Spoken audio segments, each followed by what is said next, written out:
வங்கியல், repo விகிதம் மற்றும் மீள் ரெப்போ விகிதம். பணப்பாய்வை சீராக்கும் இரட்டை விகிதங்கள் ஒரு நாட்டின் பொருளாதாரத்தில் எவ்வளவு பணம் புழங்க வேண்டும் என்பதை சீராக வைத்திருக்க இந்திய ரிசர்வ் வங்கி பல கருவிகளை கையாளுகிறது. அவற்றுள் மிக முக்கியமான இரு கருவிகள் ரெப்போ விகிதம் மற்றும் மீள் ரெப்போ விகிதமாகும்.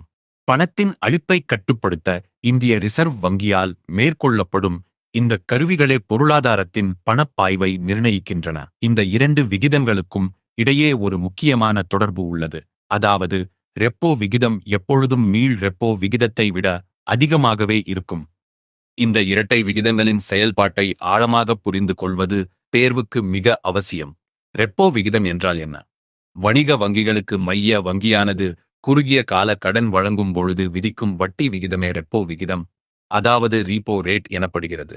இதன் செயல்பாட்டை எளிய உதாரணம் வழியாக புரிந்து கொள்ளலாம்.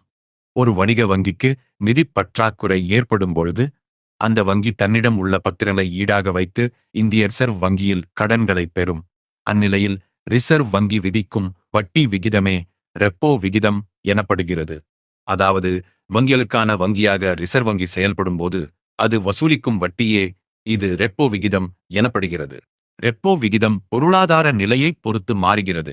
பணவீக்கத்தை கட்டுப்படுத்த ரெப்போ விகிதத்தை அதிகரிப்பதன் மூலம் கடன் வாங்குவதற்கான செலவை அதிகப்படுத்தி கடன் வாங்குவதை குறைக்கிறது. வட்டி உயரும்போது வங்கிகள் ரிசர்வ் வங்கியிடம் கடன் வாங்குவதை குறைக்கின்றன.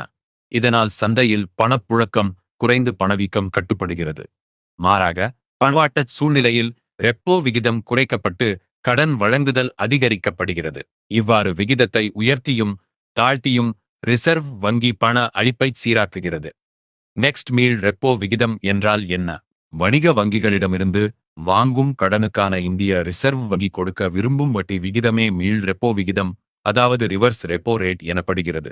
ரெப்போ விகிதத்தில் ரிசர்வ் வங்கி வங்கிகளுக்கு கடன் கொடுத்தால், மீள் ரெப்போ விகிதத்தில் ரிசர்வ் வங்கி வங்கிகளிடமிருந்து பணத்தை கடனாக பெறுகிறது. அதாவது இது ரெப்போ விகிதத்திற்கு நேர் எதிரான செயல்பாடு. வங்கிகளிடம் உள்ள உபரி பணத்தை ரிசர்வ் வங்கியில் வைப்பதன் மூலம் வங்கிகள் வட்டி வருமானம் பெறுகின்றன. மீள் ரெப்போ விகிதத்தின் தாக்கம் கவனிக்கத்தக்கது. மீள் ரெப்போ விகிதத்தை ரிசர்வ் வங்கி உயர்த்தினால் அது வணிக வங்கிகளுக்கு இலாபகரமான வட்டி விகிதமாகி அவைகளிடம் உள்ள பணத்தை ரிசர்வ் வங்கியிடம் கொண்டு வந்து சேர்க்கிறது. இதனால் அந்த பணத்திற்கு உயர் பாதுகாப்பு கிடைக்கிறது. இதன் விளைவாக வணிக வங்கிகள் தனது வாடிக்கையாளருக்கு கடன் கொடுப்பது குறைக்கிறது.